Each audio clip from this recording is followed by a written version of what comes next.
సత్యం శివం సుందరం శ్రోతలకు నా హృదయపూర్వక అభినందన తెలుపుకుంటూ ఈ వారం చేతితో చెక్కిన అమెరికాలోని అతిపెద్ద శివుని మందిరం గురించి తెలుసుకుందాం. ఈ మందిరాన్ని రాబర్ట్ హ్యాన్సన్ అనేటువంటి అమెరికన్ నిర్మించారు. రాబర్ట్ హ్యాన్సన్ ఓక్లాండ్, కాలిఫోర్నియాలో 5వ తారీఖు జూన్ 1927లో జన్మించారు. యువకునిగా ఉన్నప్పుడే సన్యాసం స్వీకరించి ఒక హిందువుగా మారారు. చిన్నతనం నుంచి స్వామి వివేకానందుని బోధన పట్ల ఆకర్షితుడై దివ్య మార్గంలోకి ప్రవేశించాడు. ఆయన యోగిగా మారకముందు ఒక బాలే డ్యాన్సర్గా పనిచేసేవారు. నృత్యాలు, యోగ మార్గం దేవునికి చేరువ చేస్తాయన్న రహస్యాన్ని గ్రహించి శాన్ ఫ్రాన్సిస్కోలో బాలల గ్రూపులో తూర్పు పశ్చిమ దేశాల నృత్యరీతులు ప్రవేశపెట్టాడు. తన ఆధ్యాత్మిక గురువును ఆశ్రయించడానికి ముందు శ్రీలంకలో 3 సంవత్సరాలు అనేక బౌద్ధారామాలు, హిందూ దేవాలయాలను దర్శించి యోగుల జీవన విధానాన్ని పరిశీలించడం జరిగింది. అది తన తర్వాత కాలంలో తను స్థాపించబోయే ఒక యోగ సాంప్రదాయానికి మార్గమైంది. శ్రీలంకలోని గుహలలో ఉపవాస దీక్ష, ధ్యాన దీక్ష చేస్తూ తాను జ్ఞానోదయం పొందినట్టుగా చెప్పారు. కొలంబోకు వచ్చిన తర్వాత ఆయన తన అసలు గురువైన యోగస్వామి శ్రీ శివసుబ్రహ్మణ్య స్వామిని కలవడం జరిగింది. ఆయనే రాబర్ట్ హ్యాన్సన్కు సుబ్రహ్మణ్య స్వామిగా నామకరణం చేశారు. ఆయన సుబ్రహ్మణ్య స్వామి, నీవు నీ మాతృభూమికి తిరిగి వెళ్ళిన తర్వాత హిందూ మతాన్ని ఒక సింహంలాగా అరుస్తూ వ్యాప్తి చేయి. నువ్వు ప్రపంచవ్యాప్తంగా హిందూ మతాన్ని దేవాలయాలు నిర్మించడం ద్వారా, అన్నార్తులకు ఆకలి తీర్చడం ద్వారా వ్యాప్తి చేయమని ఆదేశించారు. ఇక్కడ మనం నందిత సాంప్రదాయాన్ని గురించి తెలుసుకోవాలి. నందిత సాంప్రదాయం హిందూ మత శాఖ అయిన శైవానికి చెందినది. ఇది 200 BCEకి చెందిన సాంప్రదాయం. మహర్షి నందినాథుడు ఈ సాంప్రదాయానికి మూల పురుషుడు. అష్టాంగ యోగ మార్గాన్ని ఇచ్చిన పతంజలి మహర్షి కూడా ఈ సాంప్రదాయానికి చెందినవాడే. మహర్షి నందినాథుని శిష్యులు చైనా, సిలన్, మారిషస్ మొదలైన దేశాల్లో ఈ సాంప్రదాయాన్ని ప్రచారం చేశారు. ఇది సిద్ధ యోగానికి చెందినది. ఈ నందిత సాంప్రదాయానికి చెందిన 161 గురువైన నందీయ చెట్టియార్ మరణించిన తర్వాత 162వ జగదాచార్యునిగా శ్రీ సుబ్రహ్మణ్య స్వామి వారు గుర్తింపబడ్డారు.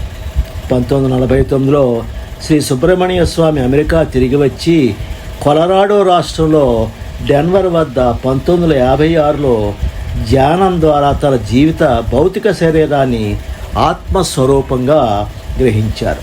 గురు ఆజ్ఞ ప్రకారం తన 30వ ఏట వరకు ప్రజలకు జ్ఞాన మార్గం ఉపదేశించలేదు. శ్రీ సుబ్రహ్మణ్య స్వామి ధ్యానం, అద్వైత సిద్ధాంతం, యోగం మీద అనేక పుస్తకాలు కూడా వ్రాశారు. శ్రీ శివసుబ్రహ్మణ్య స్వామి హవాయి వద్ద ఉన్న కవాయి అనే ద్వీపంలో ఒక ఆరిపోయిన పర్వత స్వామి వద్దనున్న సుందర నదీ తీరం వద్ద కవాయి ఆధీనం అనే సుందర ఆలయ సముదాయాన్ని నిర్మించారు. ఈ ఆలయ నిర్మాణాలు దక్షిణ దేశపు ఆగమ శాస్త్రం ప్రకారంగా నిర్మించబడ్డాయి. హవాయి ద్వీపాల వరుసలో కవాయి ద్వీపం పసిఫిక్ సముద్రం మధ్య భాగంలో ఉంది. ఈ దేవాలయాలు 382 ఎకరాల్లో సుందర ప్రకృతి వనాల మధ్య భారతదేశపు శిల్పులు చెక్కిన గ్రానైట్ రాళ్లతో దైవత్వం నిండుతూ విరాజిల్లుతూ ఉంటాయి. గణేశుడు, మురుగన్, దక్షిణామూర్తి, హనుమంతుడు, నంది, గురువుల విగ్రహాలు అద్భుతంగా ఉంటాయి. ఈ గుడుల సముదాయంలో ముఖ్య దేవాలయాన్ని కడువల్ గుడి లేదా ఇరైవాన్ గుడి అంటారు. తమిళంలో ఇరైవాన్ అంటే ఎవరైతే పూజింపబడుతున్నవారో వారే అని అర్థం. 33 సంవత్సరాలుగా భారతదేశం నుంచి వచ్చిన శిల్పులు విద్యుత్తును ఉపయోగించకుండా తమ చేతితో ఈ సుందర ఆలయాన్ని నిర్మించారు. శ్రీ సుబ్రహ్మణ్య స్వామి విద్యుత్ మానవుల మస్తిష్కానికి విఘాతం కల్పిస్తుందని నమ్ముతారు. అందుచేత ఈ గుడిలో నూనె దీపాల వెలుగులతోనే కాంతి విరాజిల్లుతుంది. ఇక్కడ ఫ్యానులు కానీ ఎయిర్ కండిషన్లు కానీ ఉండవు. ఈ గుడిని చోళుల శిల్పకళా రీతులను ఉపయోగించి నిర్మించారు. ఈ ఆలయ నిర్మాణంలో 3600 రాతి స్తంభాలు, రాతి దూలాలు, 32 మిలియన్ల పౌండ్ల గ్రానైట్ను ఉపయోగించడం జరిగింది. నందిత సాంప్రదాయం ప్రకారం శివుడు సృష్టి స్థితి లయకర్త. ఆత్మ శివ సాన్నిధ్యాన్ని పొందడమే మోక్షం అని వీరు నమ్ముతారు.